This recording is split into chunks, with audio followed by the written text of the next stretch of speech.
Acara diseminasi aksi nyata calon guru penggerak angkatan 10 Sabtu 8 Juni 2024 segera dimulai. Syukur alhamdulillahirabbil alamin. Marilah kita panjatkan kehadirat Allah Subhanahu wa taala karena sampai dengan hari ini kita masih diberi nikmat yang luar biasa, terutama nikmat nafas yang masih kita hirup sampai hari ini. Alhamdulillahirabbil alamin. Selanjutnya salawat serta salam marilah selalu kita curahkan atas Nabi besar kita Muhammad sallallahu alaihi wasallam. Allahumma sholli ala sayyidina Muhammad wa ala ali sayyidina Muhammad. Semoga kelak kita akan mendapatkan syafaat beliau di yaumil akhir. Amin. Baiklah, untuk mempersingkat waktu, maka marilah acara kita buka dengan bersama-sama melafazkan basmalah. Bismillahirrahmanirrahim. Selanjutnya kata pengantar dari Bapak Kepala Sekolah kepada Bapak Suraidi SPDD, silakan.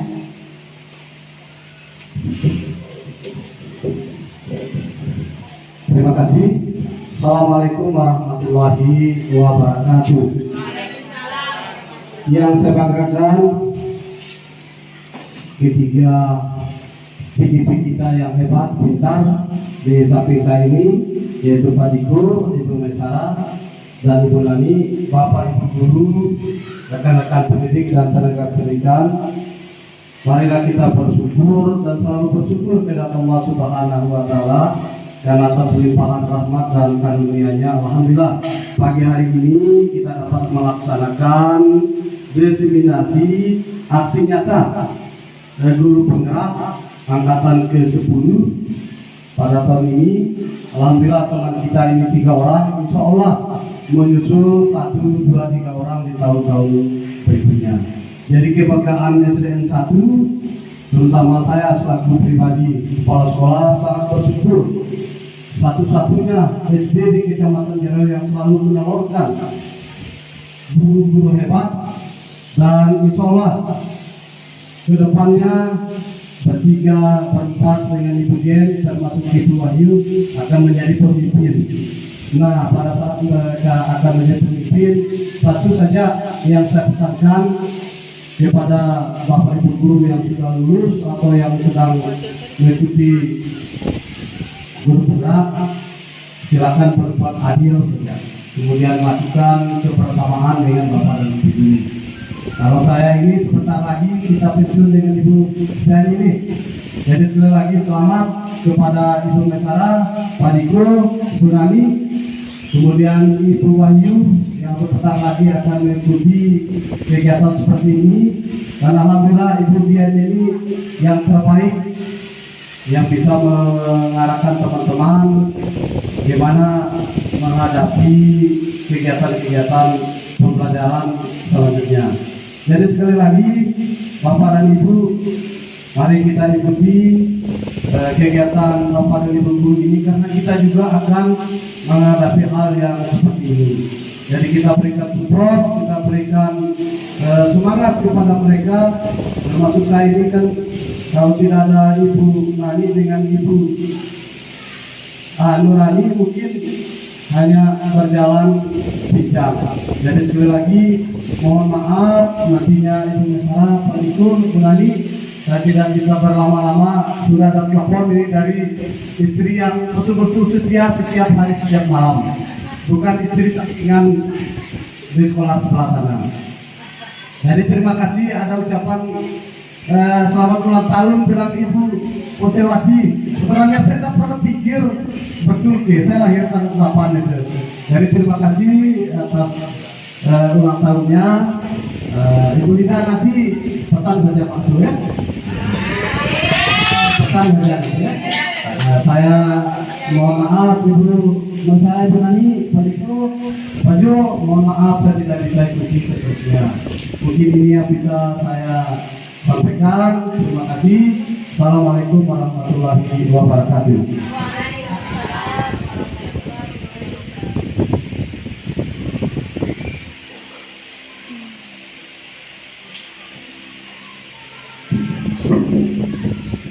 Terima kasih kami ucapkan kepada Bapak Kepala Sekolah. Baik, untuk lebih berkahnya acara kita pada hari ini, marilah sejenak kita mendengarkan pembacaan doa yang akan dipimpin oleh Bapak Ahmad dari SPD. Silakan.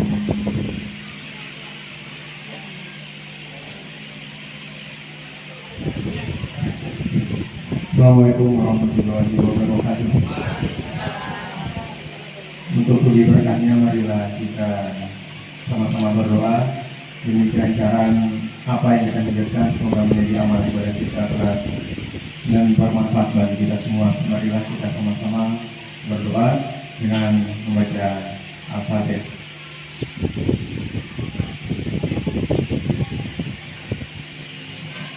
Bismillahirrahmanirrahim. Allahumma sholli ala sayyidina Muhammad wa ala ali sayyidina Muhammad kama shallaita ala Ibrahim wa ala ali Ibrahim fil alamin innaka Hamidum Majid.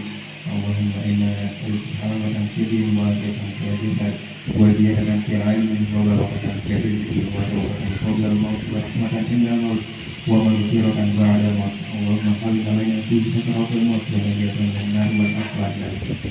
ربنا ربنا صبرنا ربنا من الجوع والجوع وصرف علينا لنا للمتقين إماما ربنا زدنا علما وارزقنا فهما برحمتك يا أرحم الراحمين بفضل سبحانك ربك رب العزة عما يصفون وسلام على المرسلين والحمد لله رب العالمين.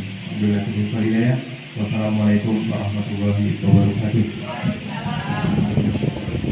Terima kasih kami ucapkan kepada Bapak Ahmad dari SPD.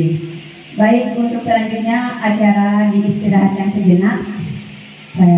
Maka marilah kita tutup acara pembukaan ini dengan melafazkan hamdalah. Walhamdulillahirabbil alamin. Wassalamualaikum warahmatullahi wabarakatuh. Sekali lagi teman-temannya materinya. Bismillahirrahmanirrahim. Assalamualaikum warahmatullahi wabarakatuh. Ya, sebelumnya saya ucapkan terima kasih kepada teman-teman yang sudah meluangkan waktu untuk mengikuti kegiatan diseminasi budaya positif yang akan saya sampaikan. Ya, ini salam guru penggerak ya di kami, tergerak, bergerak, dan menggerakkan. Ya, untuk membuat kita rileks sebentar, saya minta kepada kita semua untuk berdiri sejenak, berdiri dari kursinya dan melihat ke arah teman yang di sebelahnya dengan memberikan senyum termanis Bapak Ibu. 30 detik ya senyumnya. Senyum termanisnya berikan kepada orang di sebelahnya sampai kita merasa rileks ya.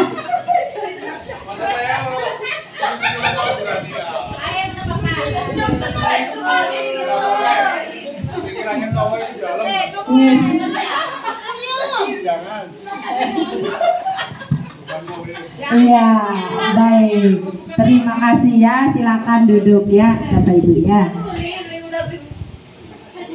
Ya, Ibu Rani boleh duduk.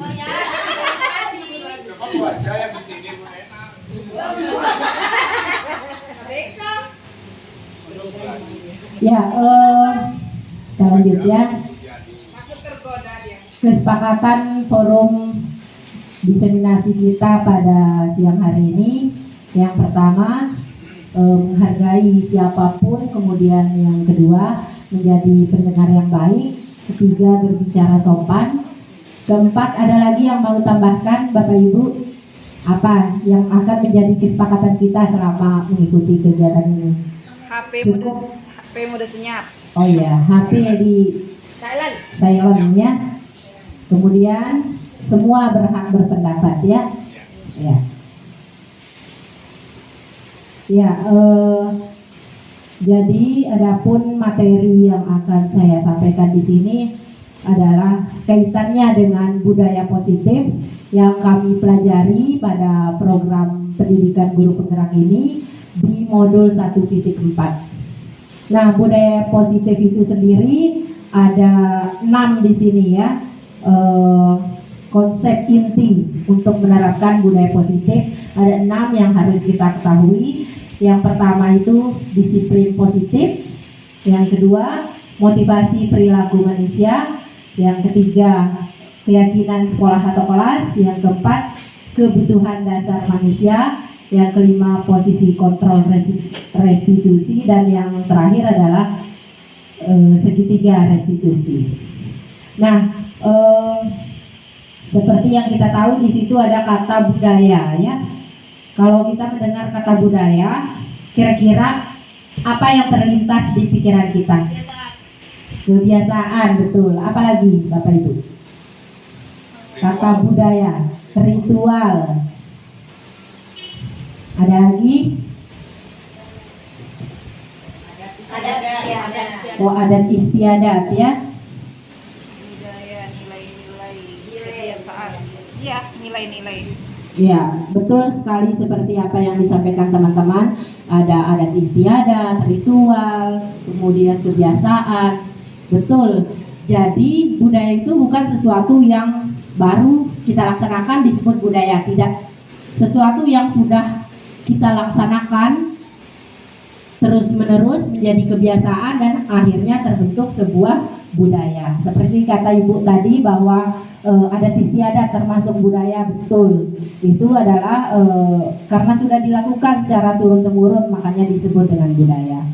Nah, di sini budaya positif itu harus kita terapkan di sekolah kita. Jadi kita sebagai guru penting untuk menerapkan budaya positif di sekolah kita, menumbuhkan, kita laksanakan dan secara terus-menerus sehingga menghasilkan sebuah kebiasaan dan bisa disebut menjadi sebuah budaya nantinya. Ya, kita masuk ke topik yang pertama, yaitu tentang disiplin positif. Ya, kata disiplin Bapak Ibu sering kita dengar ya. Menurut Bapak Ibu disiplin itu seperti apa? Disiplin, ya, tepat waktu. Apalagi Bapak Ibu? Patuh terhadap aturan. Patuh terhadap aturan. Sesuai dengan norma, betul sekali. Taat, ya. Nah, kita lihat di sini ya. Disiplin positif itu merupakan suatu cara penerapan disiplin yang mengajarkan anak bertanggung jawab dan menumbuhkan kesadaran diri berdasarkan nilai-nilai kebajikan, seperti yang sudah sebelumnya dijelaskan oleh teman-teman kita tadi. Nilai-nilai kebajikan ya, nilai-nilai kebajikan itu ada banyak sekali. Apa contohnya? Misalnya kejujuran, apalagi keamanan, disiplin, tanggung jawab, keselamatan, ketertiban, kesehatan, masih banyak ya. Ya. Nah, disiplin positif juga lebih ke arah disiplin diri. Jadi dapat mengontrol diri dalam melakukan segala tindakan. Itu berarti disiplin positif. Disiplin positif juga dapat membuat murid memahami dan menyadari berdasarkan motivasi internal, bukan akibat dari paksaan, pujian, atau hukuman. Jadi yang muncul dari dalam diri ya, bukan karena dipaksa oleh orang tua, oleh guru, oleh kepala sekolah misalnya, atau mungkin karena takut dihukum. Oh, saya datang sekolah tepat waktu biar tidak dihukum. Oh, saya mengerjakan tugas tepat waktu biar tidak dihukum. Jadi itu bukan termasuk ke dalam disiplin positif. Disiplin positif itu muncul dari dalam diri, kesadaran dari dalam diri.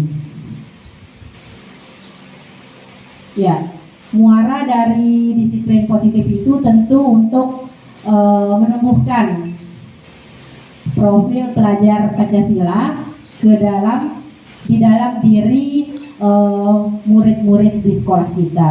Seperti kita tahu, ada 6 dimensi dari profil pelajar Pancasila. Yang pertama itu beriman dan bertakwa kepada Tuhan Yang Maha Esa dan berakhlak mulia.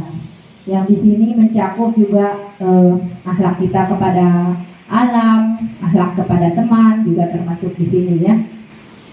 Kemudian dimensi kedua mandiri, yang ketiga berkebinekaan global, kemudian bergotong royong, kreatif dan bernalar kritis ya. Jadi ini muaranya nanti ketika kita mendidik anak.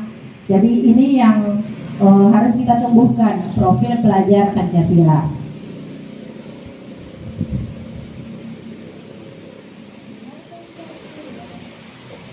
Iya. Yang berikutnya adalah tentang motivasi perilaku manusia. Tadi sudah ada sedikit tadi di disiplin positif itu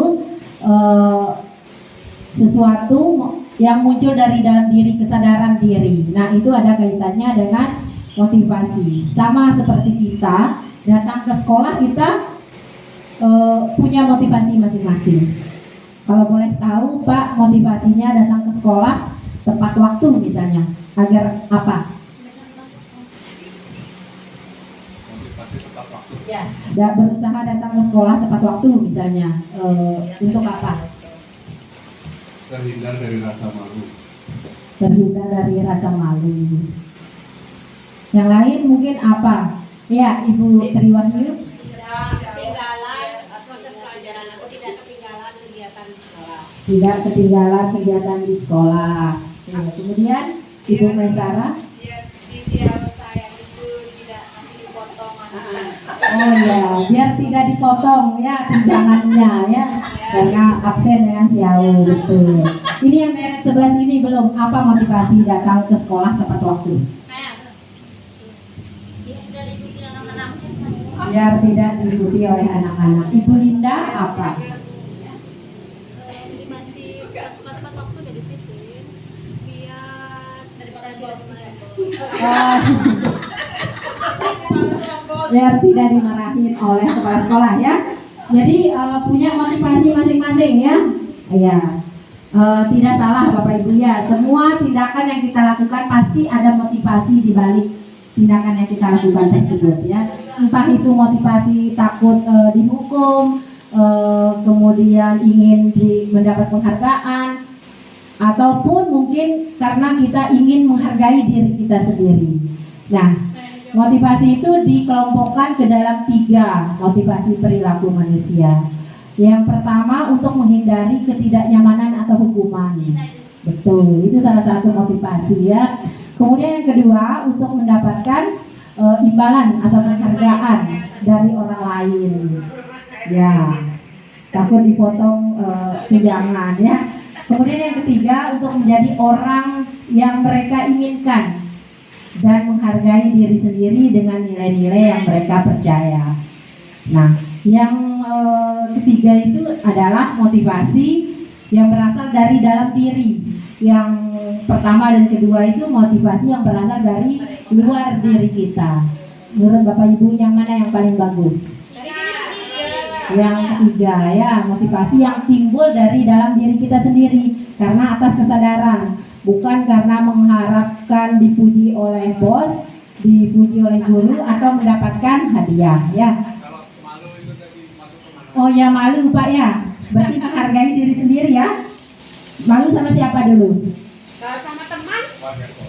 Oh, malu sama warga sekolah. Iya, dari luar. Itu bentuk kesadaran. Tapi bentuk Dari kesadaran dari diri karena malu. Kalau malu kan harga dirinya turunnya. Ya, berarti menghargai diri sendiri. Bagus Pak. Nomor 3. Ibu Rani. Supaya anak-anak tidak mengikuti. Kira-kira yang mana Bapak Ibu? Ketiga ya, menghargai diri sendiri. Berarti internal ya.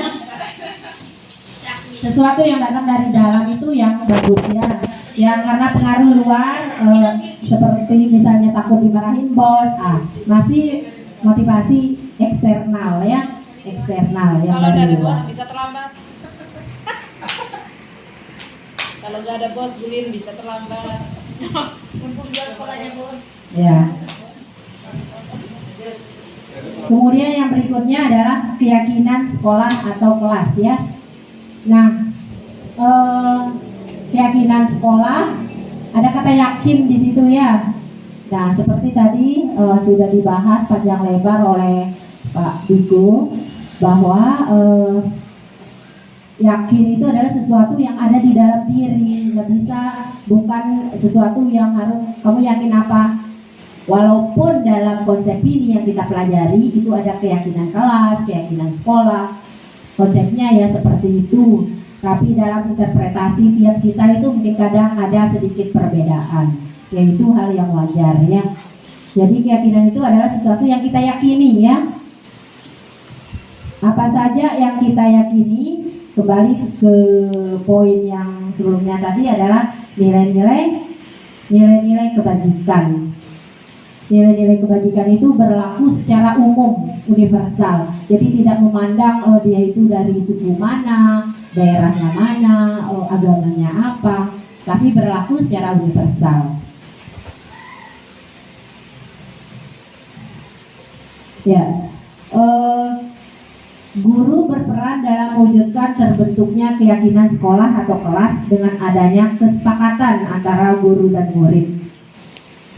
Jadi ini bisa kita buat di dalam kelas, keyakinan kelas, atau mungkin bahasanya lain, kesepakatan atau seperti apa. Jadi sama-sama menuju ke membentuk keyakinan ya.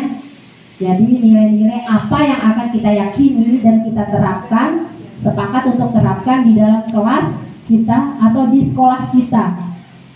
Jadi kalau di dalam kelas, jadi bisa melibatkan antara guru dan murid ya. Jadi ada poin-poin yang disepakati antara guru dan murid untuk sama-sama dilaksanakan sepanjang proses pembelajaran ya, baik di dalam kelas maupun di luar kelas. Ya, keyakinan sekolah atau kelas berupa pernyataan universal yang mudah diingat dan dipahami dan harus diterapkan di lingkungan sekolah. Ya, contoh penerapan yang sudah saya lakukan ya di kelas, menyusun keyakinan kelas, atau saya lebih suka menamainya dengan kesepakatan, karena sesuatu nilai-nilai yang kita sepakati. Ya, jadi saya membuat kesepakatan kelas. Di awal tahun pelajaran saya sudah pernah membuat ini ya, walaupun belum tahu konsepnya. Kemudian baru-baru ini saya buat lagi dengan mereview yang sebelumnya. Nah, langkah-langkah saya menerapkan keyakinan kelas dalam bentuk kesepakatan tadi. Yang pertama itu kami berdiskusi. Kami sudah punya keyakinan kelas sebelumnya, kemudian saya bersama dengan murid di dalam kelas itu mendiskusikan ini keyakinan kelas kita, apakah masih sesuai atau ada hal yang ingin kita tambah atau ingin kita kurangi. Ya, akhirnya murid-murid, saya dan murid setuju untuk merevisi keyakinan sebelumnya atau kesepakatan sebelumnya. Akhirnya saya bagikan post-it ke anak-anak, kemudian mereka menuliskan apa saja yang ingin mereka wujudkan di kelas seperti apa yang mereka inginkan. Itu saya minta mereka bebas menuliskan sebanyak-banyaknya apa yang mereka inginkan terwujud di dalam kelas. Nah, setelah itu anak-anak menempelkan di papan tulis, kemudian kami kelompokkan itu pendapat-pendapat siswa berdasarkan jenisnya, misalnya menghargai teman, tidak membuli, menjaga kebersihan, kami bedakan. Kemudian dari situ kami sepakat untuk memilih beberapa pernyataan ya. Nah, setelah itu saya print, kemudian kita tempel di kertas yang besar, kemudian sebagai bentuk bahwa kita sepakat dengan poin-poin yang sudah kita susun itu, kami menandatangani kesepakatan tersebut. Semua siswa, saya selaku guru kelas dan semua murid-murid di kelas ikut menandatangani poin-poin tersebut. Kemudian setelah ditandatangani, kami tempel di dinding kelas di tempat yang mudah dilihat oleh siswa. Jadi kami berharap dengan cara seperti ini siswa itu tidak harus ini aturannya, karena sekarang di konsep yang kita pelajari kita menerapkan aturan itu sudah tidak efektif karena cenderung memaksa, bukan yang datang dari kesadaran diri.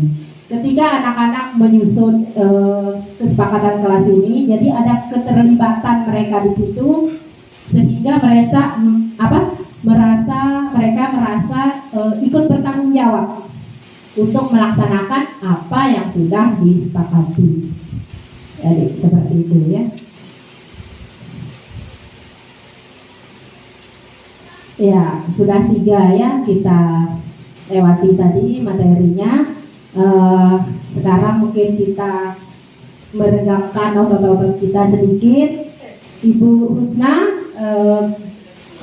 apakah bersedia membantu saya untuk melakukan ice breaking ya? Siap. Bu Husna, ya? Oh ya, Ibu Husna dulu ya? Oh ya, karena Ibu Husna mungkin sudah ada ice breaking apa yang akan diambilkan. Ayo. Berdiri. Diminta peserta untuk berdiri. Berdiri. Sebenarnya ice breaking ini harus berjejer sebenarnya ya. Oh, jejer. Iya. Tapi Mantap. Itu udah. Bismillahirrahmanirrahim. Assalamualaikum warahmatullahi wabarakatuh.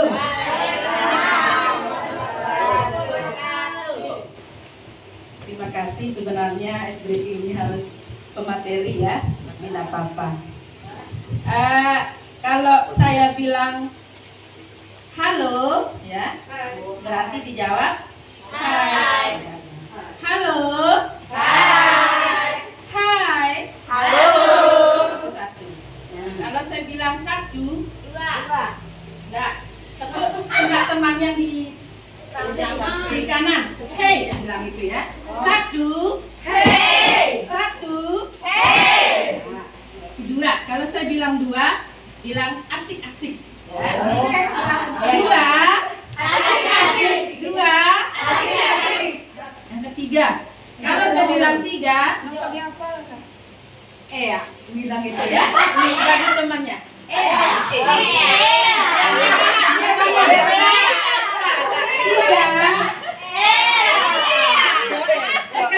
Kanan. 3. Yang keempat, kalau saya bilang 4, ke kiri sekarang. Ya. 4. Ya. Ulang dari awal. Hai.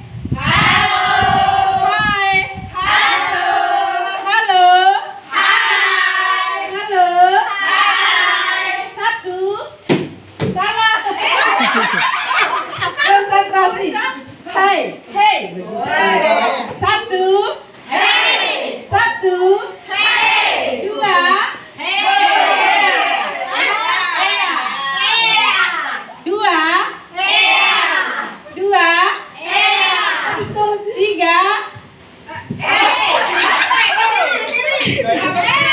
Dua asik-asik.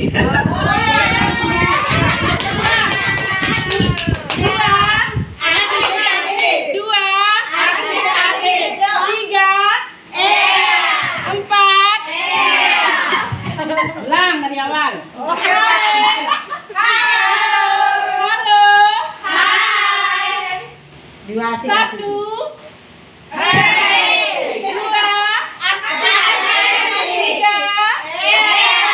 4. Terima kasih. Assalamualaikum warahmatullahi wabarakatuh. Apa hikmah dari Hikmahnya ada pertemanan di situ ya, antara kita dengan murid itu ada sifat pertemanannya, misalnya begitu kan kita bertemu. Iya, terima kasih kepada Ibu Husna.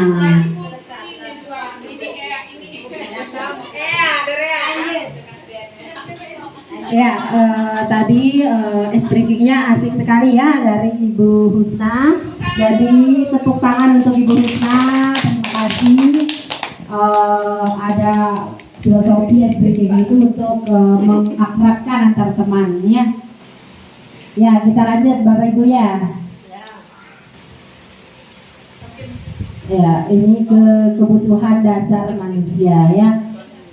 Jadi semua orang punya kebutuhan ya, seperti kebutuhan akan tempat tinggal, kebutuhan makan, minum, sandang, pangan, kesenangan, apalagi Bapak Ibu? Kasih sayang, kebebasan ya. Ya, betul sekali ya. Jadi ketika kita di kelas kita temui anak murid kita yang melakukan pelanggaran. Nah, menurut ahli, ketika anak tersebut melakukan suatu pelanggaran, itu bisa jadi ada kebutuhan dasar dari anak tersebut yang belum terpenuhi. Entah dia tidak terpenuhi oleh orang tuanya kah, oleh guru, atau oleh dia sendiri mungkin. Jadi ketika tidak terpenuhi kebutuhan tersebut, dia akan melakukan hal-hal yang negatif, yang biasanya melanggar aturan. Jadi ketika kebutuhan dasar terpenuhi, jadi anak-anak itu akan berimbang. Jadi akan menjadi anak-anak yang positif ya. Nah, ada 5 kebutuhan dasar manusia. Yang pertama itu bertahan hidup, kemudian kasih sayang dan rasa diterima, kemudian penguasaan, kebebasan, dan kesenangan. Ya.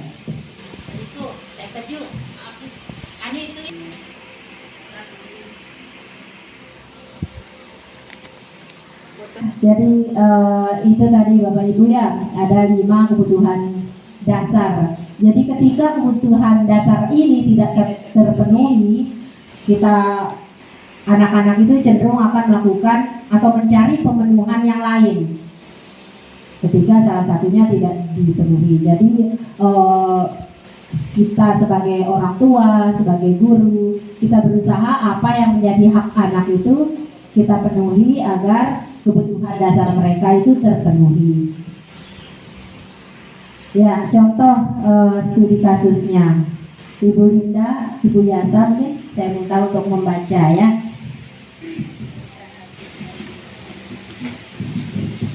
Studi kasus, Ibu Ambar, guru wali kelas 2A di SD Pelita Hati, sedang bingung menghadapi ulah salah satu murid di kelasnya, Doni. Beberapa anak di kelas 2A telah datang padanya dan mengeluhkan Doni yang seringkali meminta bekal makan siang mereka dengan paksa. Jika Anda menghadapi situasi seperti Ibu Ambar, apa yang akan Anda lakukan? Menurut Anda, kira-kira apa alasan Doni melakukan hal itu?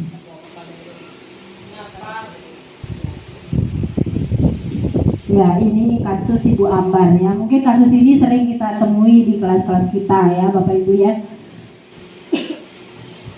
Jadi menurut Bapak Ibu, kira-kira apa alasan Doni melakukan hal itu? Tidak sarapan dari rumah. Tidak ada uang belanja. Jadi mengambil paksa bekal temannya. Ya. Sudah menjadi kebiasaan. Iya. Ya. Nah, ya. Jadi ada alasan Doni di sini karena ia lapar dan orang tuanya tidak membawakan bekal makan siang, maka kebutuhan yang sedang berusaha ia penuhi adalah kebutuhan untuk bertahan hidup atau survival ya. Jadi dia lapar. Jadi karena dia lapar, mungkin karena tidak punya uang, sehingga dia dengan cara mengambil bekal temannya. Mungkin ketika diminta baik-baik, temannya tidak mau kasih, akhirnya diambil dengan paksa. Jadi itu tadi ya, ada kebutuhan yang tidak terpenuhi, anak-anak akan melakukan hal negatif. Sama seperti misalnya ada anak yang sering usil di kelas ya, yang sering kita temui usil di kelas. Nah, dia itu bisa jadi mencari perhatian ke kita, guru atau ke temannya. Ketika saya melakukan suatu masalah, guru akan memperhatikan saya. Nah, mungkin perhatian itu tidak dia dapatkan di rumah, mungkin jadi sehingga dia akan melakukan hal negatif di sekolah, jadi agar mendapat perhatian. Ya, yang kedua ya, Ibu Husna, Ibu Dianti, tolong dibacakan. Untuk kasus kedua, studi kasus yang kedua, tahun ini Dimas genap berusia 17 tahun.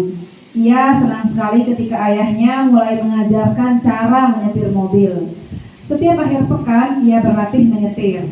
Ia terlihat senang sekali berlatih sampai akhirnya ia bisa menyetir mobil dengan baik dan lancar. Ketika ibunya bertanya pada Dimas, apa yang membuat dia ingin bisa menyetir mobil? Ketika jawaban Dimas adalah, menyetir mobil itu seru. Kebutuhan apa yang ingin dia penuhi? Kebahagiaan. Ya, apa Ibu bisa ditebak ya?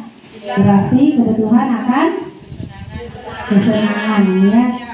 Jadi ketika dia menyetir mobil, dia termotivasi ya. Jadi untuk memenuhi kebutuhan dia akan kesenangan.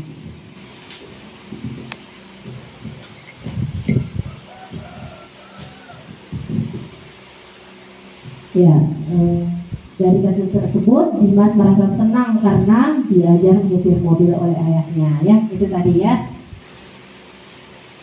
Ya, kita lanjut ke materi berikutnya, yaitu posisi kontrol restitusi ya. Nah, seperti Bapak Ibu ketahui, sudah juga dijelaskan oleh rekan kami tadi bahwa ada 5 posisi kontrol ya.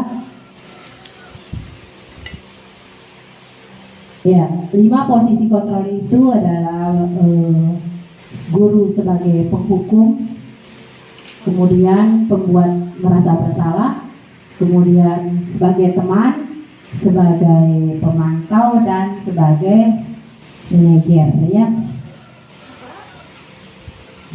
Nah, di antara posisi kontrol ini, kita sebagai guru mungkin selama ini sudah banyak yang kita terapkan ya.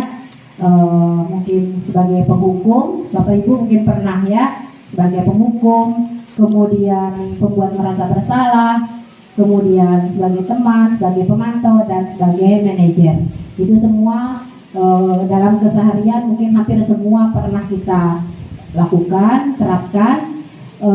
Tetapi dari kelima posisi kontrol ini, yang paling baik yang harus berusaha kita terapkan adalah posisi kontrol guru sebagai manajer. Ya, penjelasan tentang posisi kontrol ini tadi sebagai penghukum, jadi yang guru lakukan itu menghardik, kemudian menunjuk-nunjuk, menyakiti, menyindir. Kemudian yang dikatakan guru, kalau kamu tidak melakukannya, awas ya. Jadi hasil dari ketika guru menerapkan posisi sebagai penghukum, jadi anak itu akan memberontak, kemudian menyalahkan orang lain, kemudian akan berbohong. Nah, kaitan dengan dunia berkualitas, murid akan meletakkan guru di luar dunia berkualitas. Guru saya pasti citra murid terhadap kita sebagai guru akan buruk.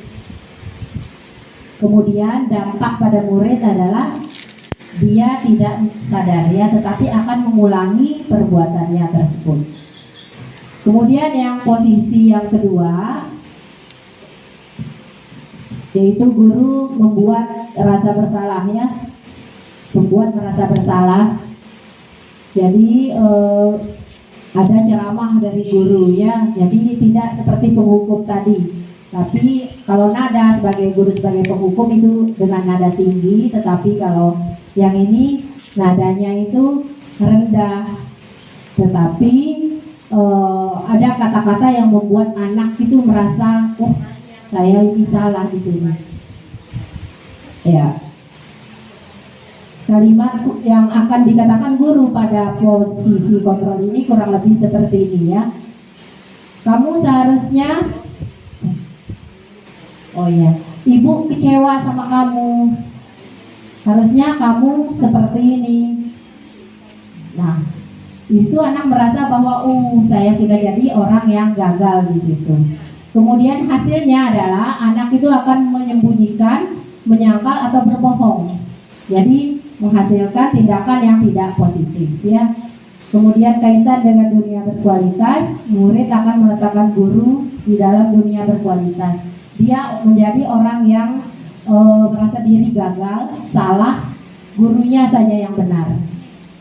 Kemudian murid mungkin pada saat guru memposisikan diri seperti ini, dia akan merasa bersalah dan akan mengatakan meminta maaf.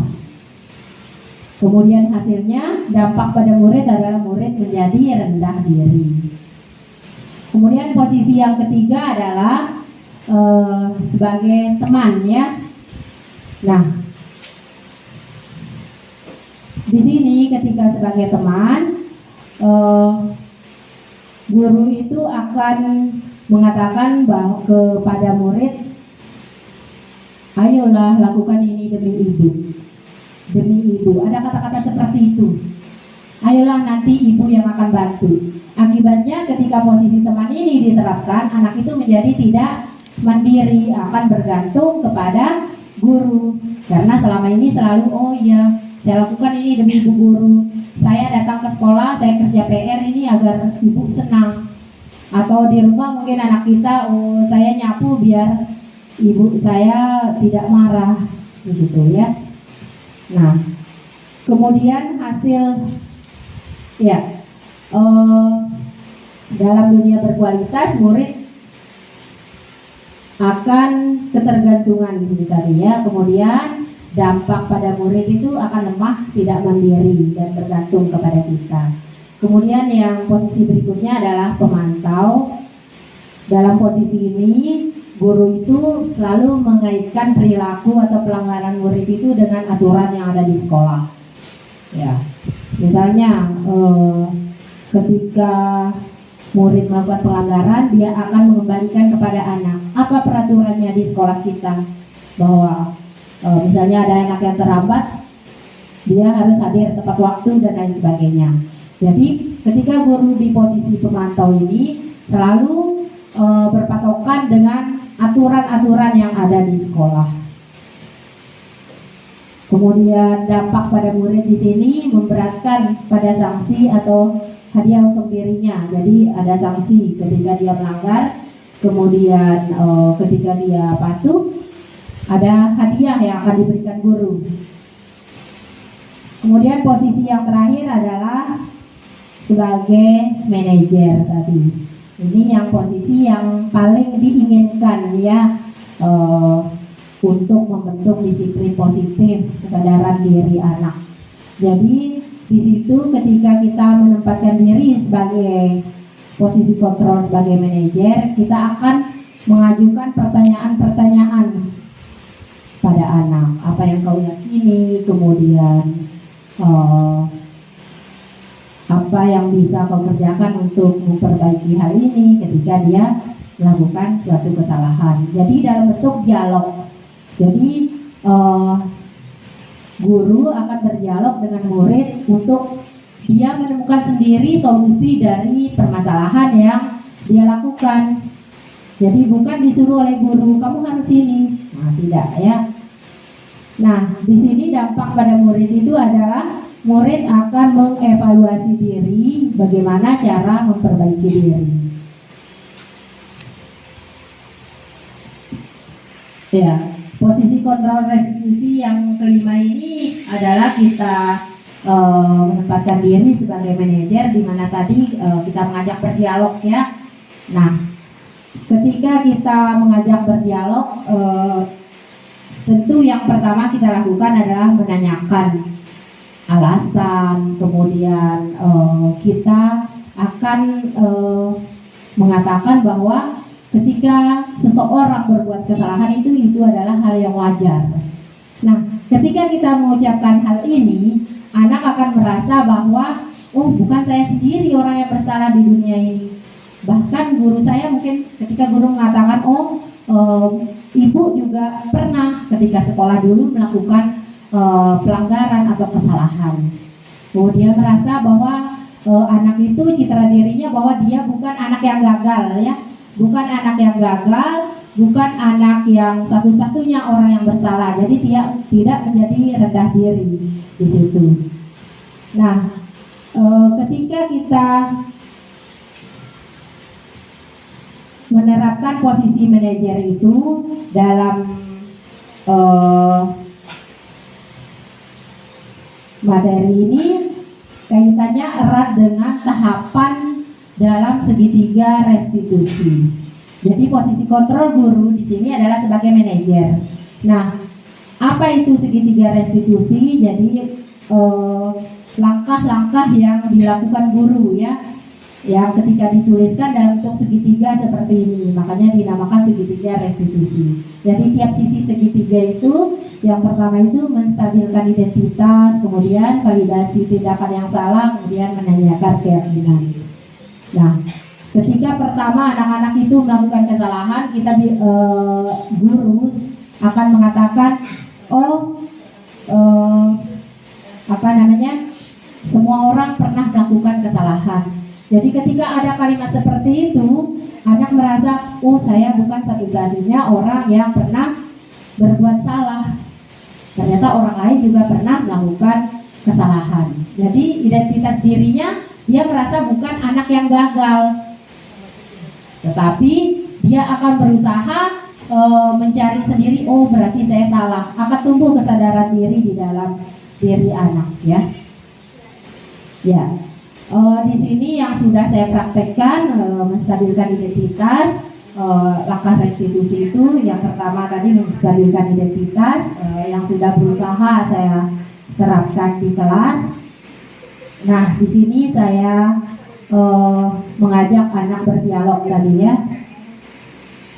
Jadi tujuannya untuk menggeser prinsip anak atau mindsetnya anak tersebut, jadi dari anak yang gagal menjadi anak dengan identitas yang sukses, bahwa dia bukan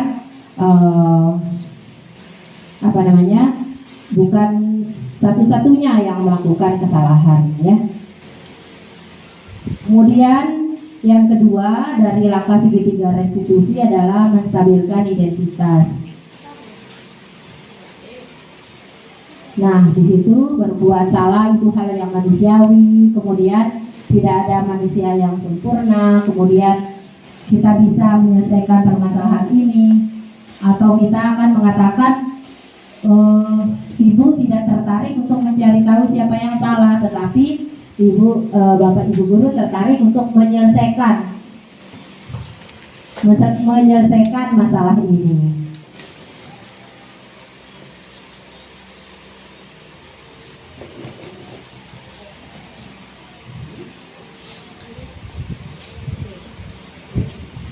Nah, ketika sudah kita menstabilkan identitas, langkah kedua adalah memvalidasi tindakan yang salah. Ini dilakukan berdasarkan prinsip bahwa setiap perilaku berupaya untuk memenuhi suatu kebutuhan tertentu. Jadi kaitannya dengan kebutuhan dasar manusia tadi ya, sehingga guru atau orang tua akan bergeser dari pemikiran stimulus respon menjadi proaktif serta akan mengenali dan mengakui kebutuhan murid atau anak. Jadi ketika ada anak yang berkelahi mungkin, jadi kita akan tahu, oh ternyata setelah kita ajak berdialog, kebutuhan dasar dia yang tidak terpenuhi mungkin penguasaan. Nah, ketika itu tidak terpenuhi, dia melakukan tindakan yang negatif. Nah, baru yang langkah berikutnya atau yang ketiga adalah menanyakan keyakinan. Jadi menanyakan keyakinan itu bisa kita lakukan dengan mengajukan pertanyaan bermakna kepada murid untuk memunculkan motivasi secara intrinsik sehingga mampu mengaitkan keyakinannya dengan tindakan yang salah. Jadi misalnya seperti di kelas 5 kita sudah ada kesepakatan di dalam kelas, ketika dia melanggar ada poin tertentu dari kesepakatan yang sudah kita sepakati bersama itu yang dia langgar. Jadi ketika kita tanyakan, kamu masih ingat enggak tentang kesepakatan yang kita buat di dalam kelas yang tentang menghargai, saling menghargai, mungkin seperti itu ya. Jadi ketika dia, oh ya Bu, saya melanggar apa yang sudah kita sepakati bersama. Padahal itu bisa jadi hasil kesepakatan dia juga untuk saling menghargai yang sudah disepakati di awal, ya. Nah, jadi di sini ketika kita menanyakan keyakinan, jadi guru mengharapkan murid itu akan ada inisiatif untuk memperbaiki tindakan salah yang dia lakukan. Ketika oh ini Bu, berarti apa tindakan yang akan kamu lakukan untuk memperbaiki apa yang salah tadi. Mungkin ada inisiatif-inisiatif yang akan muncul dari diri si anak sendiri untuk memperbaiki hal yang sudah salah tadi.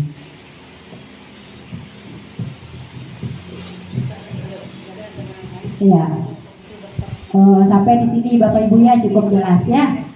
Atau ada yang ingin memberikan mungkin berbagi.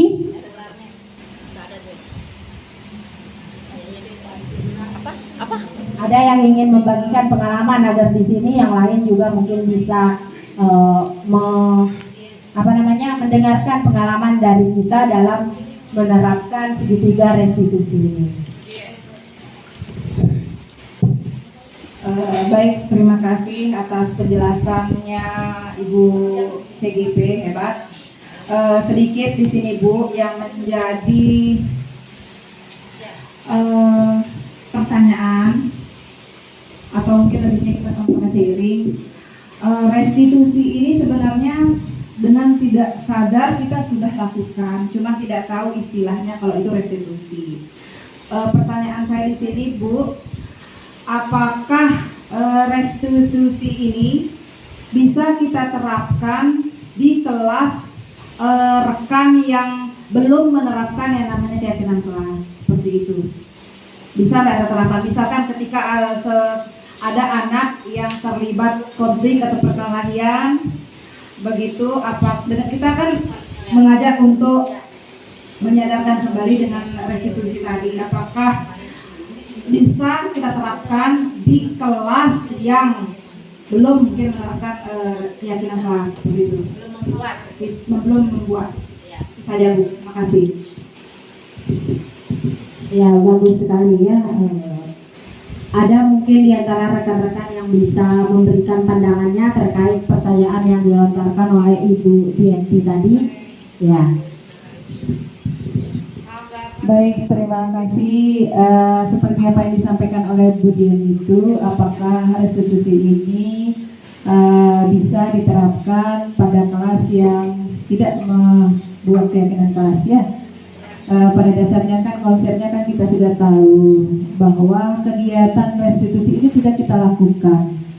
Cuman namanya saja ini yang belum kita bisa pastikan apakah ini di tiga restitusi atau tidak.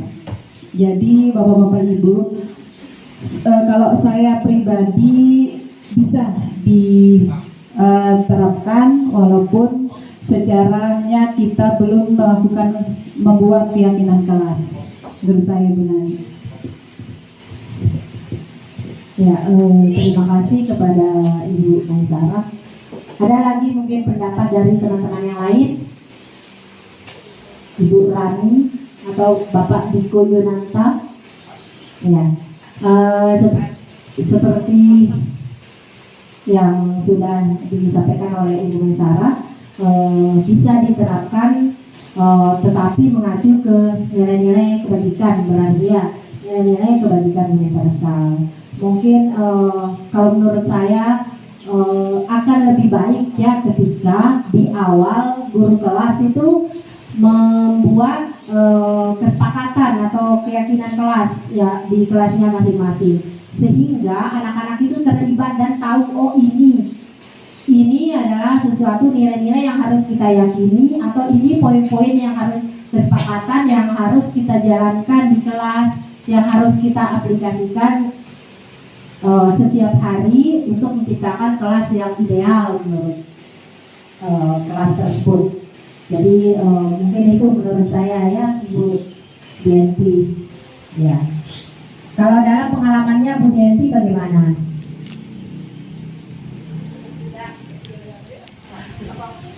Ya, itu tadi menurut saya. Gimana Bu? Apakah betul seperti itu? Apakah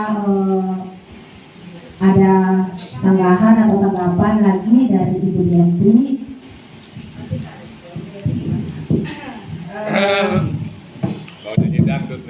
Baik, sedikit ini Bu ya pengalaman.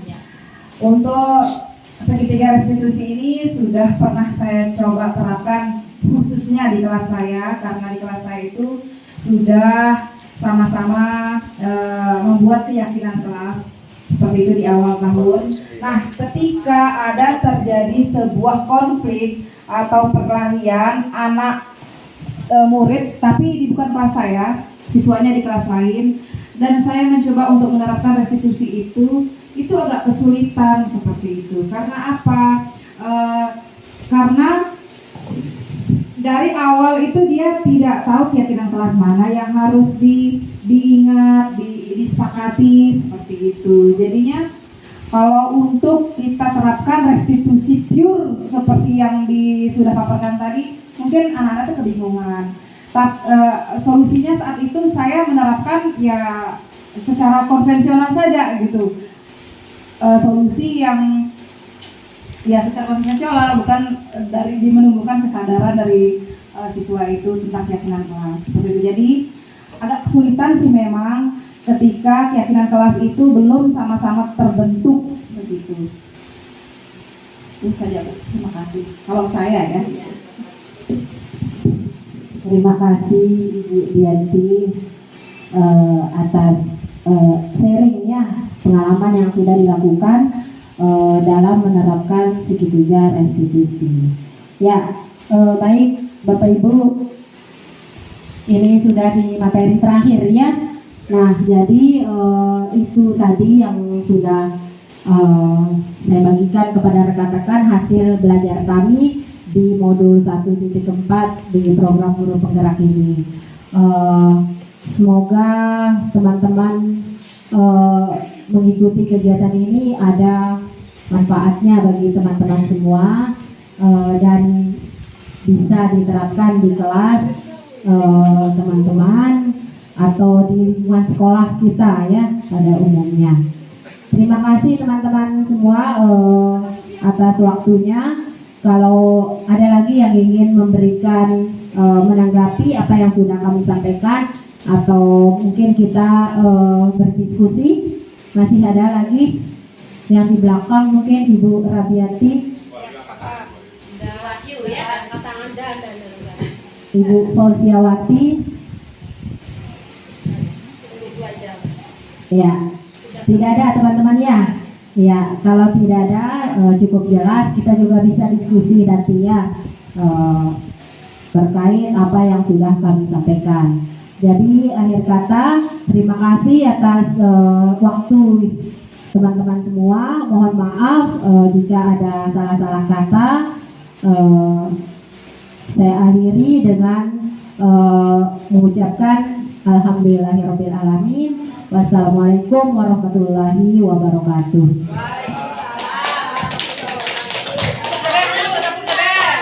Ya. Ayo Bu Dieti tepuk the best pimpinnya. Ini dulu semuanya, biar semangat. Ya, ini sudah jam lawan soalnya ya. Tepuk the best. I am the best. You are the best. We are the best. The best, yes. Ya, ulang ya. Ya. Oke. Versi bahasa Indonesia ada nggak? Nggak ada. Nggak ada ya? Tepuk the best. Bahasa Sumbawa lebih keren. Oke, sekali lagi. Tepuk the best. I am the best. You are the best. We are the best. The best, yes. Yeay, tepuk tangan buat kita semua.